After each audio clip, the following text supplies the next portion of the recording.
Hello everyone, physics educator channel में आपका स्वागत है। आज अपन अगेन ईएमआई के चैप्टर से एक इंटरेस्टिंग प्रॉब्लम सॉल्व करेंगे। इस प्रॉब्लम में एक कॉइल एक प्लास्टिक सिलेंडर पर लिपटी हुई है।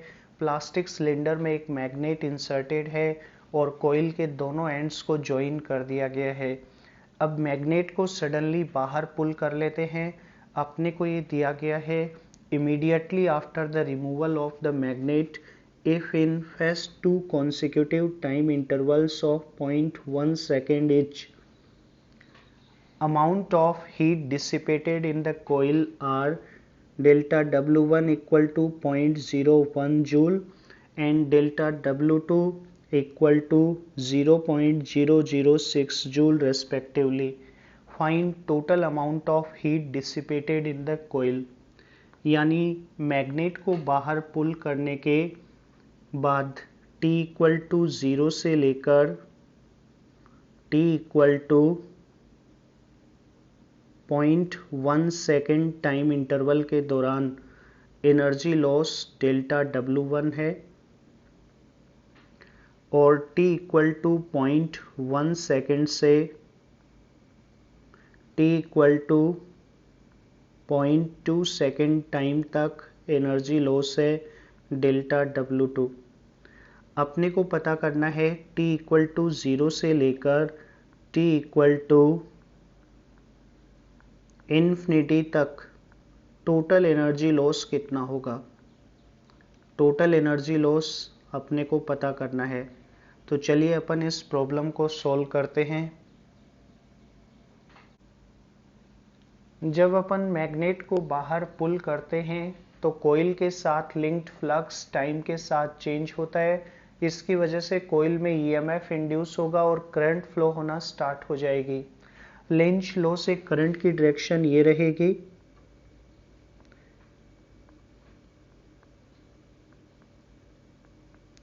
मान लेते हैं मैग्नेट को बाहर पुल करने के जस्ट बाद कॉइल में करंट की वैल्यू है I0। कॉइल के सेल्फ इंडक्टेंस को मैं L से डिनोट कर देता हूँ, कॉइल के रेजिस्टेंस को मैं R से डिनोट कर देता हूँ। तो अब अपने पास एक RL सर्किट है। इस RL सर्किट को अपन यहाँ पे ड्रॉ कर लेते हैं। इसमें एक इंडक्टर होगा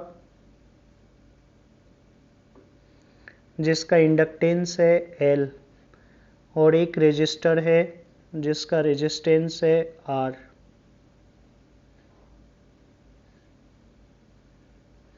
सर्किट में इनिशियल करंट है I0।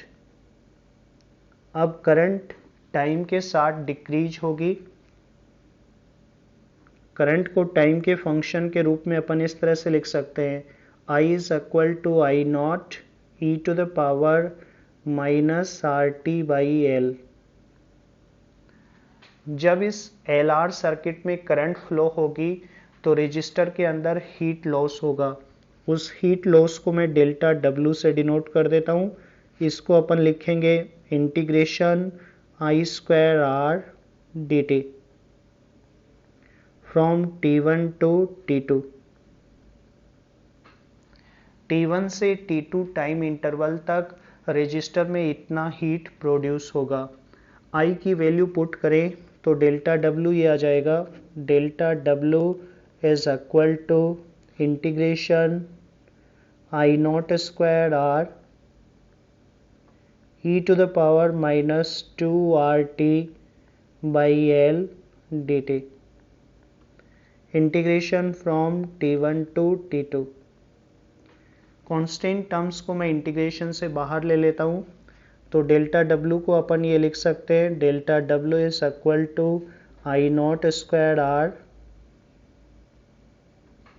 e to the power minus 2RT by L divided by minus 2R by L। ये इंटीग्रेशन हो जाएगा और इसमें लिमिट्स पुट करनी है। अपर लिमिट है T2, लोअर लिमिट है T1। अब इस R से अपन इस R को कट कर सकते हैं। L ऊपर चला जाएगा तो अपने पास ये आएगा half L I0 square minus e to the power minus 2RT by L। जिसमें अपने को लिमिट्स पुट करनी है T2 और T1। ये अपने पास है। जब अपन अपर और लोअर लिमिट पुट करेंगे तो डेल्टा डब्ल्यू का ये एक्सप्रेशन अपने पास आएगा, half L I not square E to the power minus 2r T1 by L minus E to the power minus 2r T2 by L. अब अपने को ये दिया हुआ है, पहले 0.1 सेकेंड टाइम इंटरवल में एनर्जी लॉस है delta W1, T equal to 0 से लेकर T इक्वल टू टाउ तक, जहाँ पे मैं टाउ की वैल्यू ले लेता हूँ 0.1 सेकेंड। इतने टाइम इंटरवल के दौरान रजिस्टर में हीट प्रोड्यूस्ड है डेल्टा W1। तो मैं अबव एक्सप्रेशन में T1 की वैल्यू 0 पुट कर देता हूँ और T2 की वैल्यू टाउ पुट कर देता हूँ। तो ये एक्सप्रेशन आ जाएगा half L I not square E to the power, पहली टर्म तो यहाँ पे ई टू द पावर 0 ही हो जाएगी, ई टू द पावर 0 हो जाएगा 1। तो यहाँ पे मैं लिख देता हूँ 1 minus E to the power minus 2r tau by L. इसको इक्वेशन 1 बोल देते हैं। इसी तरह से अपने को नेक्स्ट 0.1 सेकेंड टाइम इंटरवल यानी t इक्वल टू टाउ से t इक्वल टू 2 टाउ तक एनर्जी लॉस दिया हुआ है डेल्टा W2। तो डेल्टा W2 को मैं ये लिख सकता हूँ half L I not square, और अब अपन डेल्टा W के एक्सप्रेशन में T1 की जगह तो टाउ पुट करेंगे और T2 की जगह 2 टाउ। तो अपने पास पहली टर्म तो ब्रैकेट में ये आएगी e to the power minus 2r tau by L minus second term होगी e to the power minus 4r tau by L, और इसमें मैं e to the power minus 2r tau by L common ले लेता हूँ। तो इसको ऐसे लिख सकता हूँ half L I not square E to the power minus 2r tau by L into 1 minus E to the power minus 2r tau by L. इसको बोल देते हैं इक्वेशन 2। अब देखिए इक्वेशन 2 के अंदर ये जो टर्म अपने पास है half L I not square, और ये टर्म तो आपकी डेल्टा W1 के ही बराबर है। तो इक्वेशन 1 और 2 से डेल्टा W2 को मैं ये लिख सकता हूँ, delta W2 is equal to e to the power minus 2r tau by L into delta W1, यानी इस एक्सपोनेंशियल टर्म की वैल्यू अपने पास ही आ जाएगी delta W2 upon delta W1। अब ये वैल्यू अपन इक्वेशन 1 में पुट कर देते हैं। इक्वेशन 1 में अपन ने डेल्टा W1 को ये लिखा था, delta W1 is equal to half L I not square into 1 minus E to the power minus 2r tau by L. तो मैं एक्सपोनेंशियल टर्म की वैल्यू इस इक्वेशन में पुट कर देता हूँ।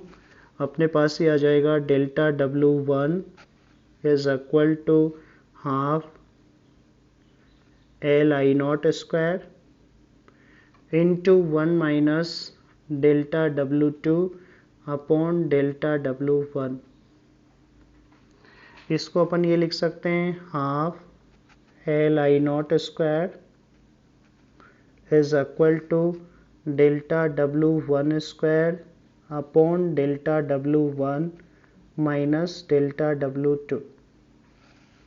अब लेफ्ट हैंड साइड में देखिए हाफ Li0², ये इंडक्टर में इनिशियली स्टोर्ड टोटल एनर्जी को डिनोट कर रहा है। तो t इक्वल टू 0 से t इक्वल टू इन्फिनिटी तक कितना एनर्जी लॉस होगा, ये अपन ये लिख सकते हैं total energy loss from t equal to 0 to t equal to infinity is equal to energy stored in the inductor initially, यानी जो टोटल एनर्जी लॉस है वो ये रहेगा delta W1² upon delta W1 minus delta W2।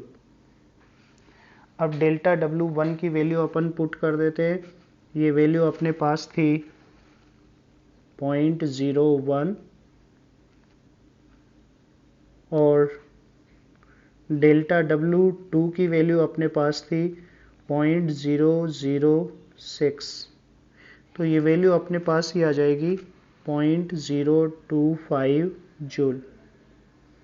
ये inductor के अंदर या कोइल के अंदर टोटल एनर्जी लॉस होगा।